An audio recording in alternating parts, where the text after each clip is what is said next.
Adapted from archaic translation by W.H.D. Rouse Jataka number 462. Saṁvara-Jātaka Your Nature, Mighty Monarch, etc. This story the master told while living in Jetavana monastery, about a brother who had ceased to make efforts. This, we learn, was a young man of family, who lived in Shravasti city. Having heard the master's discourses, he renounced the world. Fulfilling the tasks imposed by his teachers and instructors, he learned by heart both divisions of the Patimokkha.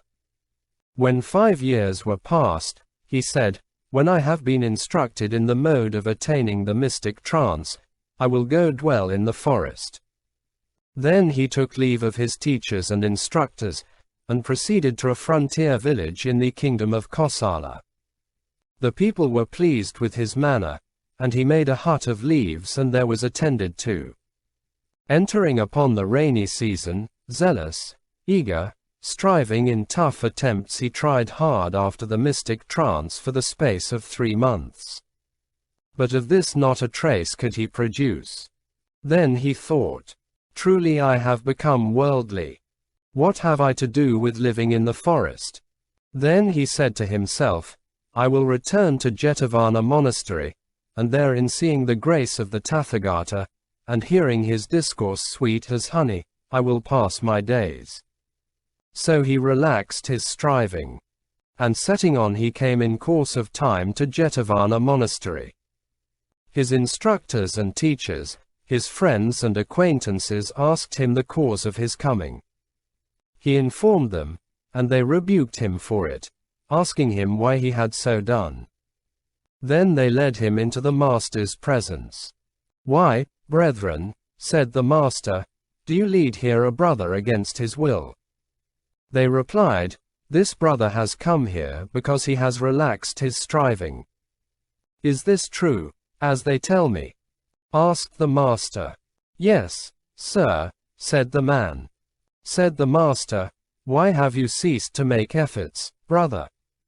For a weak and slothful man there is in this Dharma no high fruition, no sainthood. They only who make strenuous effort accomplish this. In days long gone by you were full of strength, easy to teach. And in this way, though the youngest of all the 100 sons of the king of Benares, by holding fast to the advice of wise men you obtained the white umbrella." So saying, he told a story of the past. Once upon a time, when Brahmadatta was king in Benares, the youngest of his 100 sons was named Prince Saṁvara. The king gave his sons in charge each of a separate courtier, with directions to teach them each what they should learn. The courtier who instructed the Prince Saṁvara was the Bodhisattva, wise, learned, filling a father's place to the king's son. As each of the sons was educated, the courtiers brought them for the king to see. The king gave them each a province, and let them go. When the Prince Saṁvara had been perfected in all learning, he asked the Bodhisattva, "Dear father, if my father sends me to a province, what am I to do?" He replied, "My son, when a province is offered you, you should refuse it, and say, 'My lord, I am the youngest of all. If I go too, there will be no one about your feet. I will remain where I am, at your feet.'" Then one day, when Prince Saṁvara had saluted him, and was standing on one side, the king asked him, "Well, my son, have you finished your learning?" "Yes, my lord." "Choose a province." "My lord, there will be emptiness about your feet. Let me remain here at your feet, and in no other place." The king was pleased, and consented. After that he remained there at the king's feet, and again asked the Bodhisattva, "What else am I to do, father?" "Ask the king," said he, "for some old park." The prince complied, and asked for a park. With the fruits and flowers that there grew he made friends with the powerful men in the city. Again he asked what he was to do. "Ask the king's leave," "My son," said the bodhisattva, "to distribute the food money within the city." So he did, and without the least neglect of any person he distributed the food money within the city. Again he asked the bodhisattva's advice, and after soliciting the king's consent, distributed food within the palace to the servants and the horses and to the army, without any omission.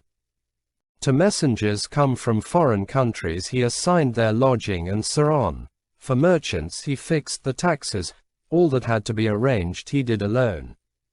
Thus, following the advice of the great being, he made friends with everybody, those in the household and those without, all in the city, the subjects of the kingdom, strangers, by his handsomeness binding them to him as it were by a band of iron. To all of them he was dear and beloved. When in due time the king lay on his deathbed, the courtiers asked him, "When you are dead, my lord, to whom shall we give the white umbrella?" "Friends," said he, "all my sons have a right to the white umbrella. But you may give it to him that pleases your mind." So after his death, and when the funeral rites had been performed, on the 7th day they gathered together, and said, "Our king told us to give the umbrella to him that pleases our mind. He that our mind desires is Prince Saṁvara. Over him therefore they uplifted the white umbrella with its festoons of gold, escorted by his kinsmen. The great King Saṁvara, following the advice of the bodhisattva, reigned in righteousness. The other 99 princes heard that their father was dead, and that the umbrella had been uplifted over Saṁvara. "But he is the youngest of all," said they. "The umbrella does not belong to him. Let us uplift the umbrella over the eldest of us all." They all joined forces, and sent a letter to Saṁvara, asking him leave the umbrella or fight.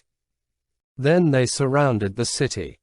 The king told this news to the bodhisattva, and asked what he was to do now. He answered, "Great king, you must not fight with your brothers. Divide the treasure belonging to your father into 100 portions. And to your brothers send 99 of them, with this message, accept this share of your father's treasure, for fight with you I will not." So he did. Then the eldest of all the brothers, Prince Uposatha by name, summoned the rest together, and said to them, "Friends, there is no one able to overcome the king. And this our youngest brother, though he has been our enemy, does not remain so. But he sends us his wealth, and refuses to fight with us. Now we cannot all uplift the umbrella at the same moment. Let us uplift it over one only, and let him alone be king. So when we see him, we will hand over the royal treasure to him, and return to our own provinces." Then all these princes raised the siege of the city, and entered it, rivals no longer. And the king told his courtiers to welcome them, and sent him to meet the princes. The princes with a great following entered on foot, and mounting the steps of the palace, and using all humility towards the great King Saṁvara, sat down in a lowly place. King Saṁvara was seated under the white umbrella upon a throne. Great magnificence was his, and great pomp. What place soever he looked upon, trembled and quaked. Prince Uposatha, seeing the magnificence of the mighty King Saṁvara, thought to himself, "Our father, I think, knew that Prince Saṁvara would be king after his decease, and therefore gave us provinces and gave him none." Then addressing him, repeated 3 stanzas. "Your nature, mighty monarch, sure the Lord of men well knew. The other princes honored he, but nothing gave to you. While the king lived was it, or when a god to heaven he went, that seeing their own benefit, your kinsmen gave consent. Say by what power, O Saṁvara, you stand above your kin? Why do your brethren not unite from you the place to win?" On hearing this, King Saṁvara repeated 6 stanzas to explain his own character. "Because, O prince, I never grudge great sages about what is right. Ready to pay them honor due, I fall before their feet. Me envying none, and sure to learn all conduct suitable and right, wise sages each good rule teach in which they take delight. I listen to the asking of these sages great and wise. My heart is bent to good intent, no advice I despise. Elephant troops and chariotmen, guard royal, infantry, I took no toll of daily dole, but paid 'em all their fee. Great nobles and wise advisers waiting on me are found. With food, wine, water Benaras did exceed. Thus merchants prosper, and from many a realm they come and go, and I protect them. Now the truth, Uposatha, you know. Prince Uposatha listened to this account of his character, and then repeated 2 stanzas. Then be above your friends and family, and rule in righteousness, so wise and sensible, Saṁvara, your brethren you shall bless. Your treasure heaps your brethren will defend, and you shall be safe from your enemies as Indra's self from his arch-enemy. King Saṁvara gave great honor to all his brothers. They remained with him a month and half a month. Then they said to him, Great King, we would go and see if there be any robbers afoot in our provinces. All happiness to your rule. They departed each to his province. And the king dwelling by the advice of the Bodhisattva, and at the end of his days went to the heaven. The master, having finished this discourse, added, Long ago, brother, you followed instruction, and why do you not now sustain your effort? Then he explained the truths and identified the birth. Closing parenthesis. At that time this brother was the great King Saṁvara. Sariputra was Prince Uposatha, the elders and secondary elders were the other brothers, the Buddha's followers were their followers, and I myself was the courtier who advised the king.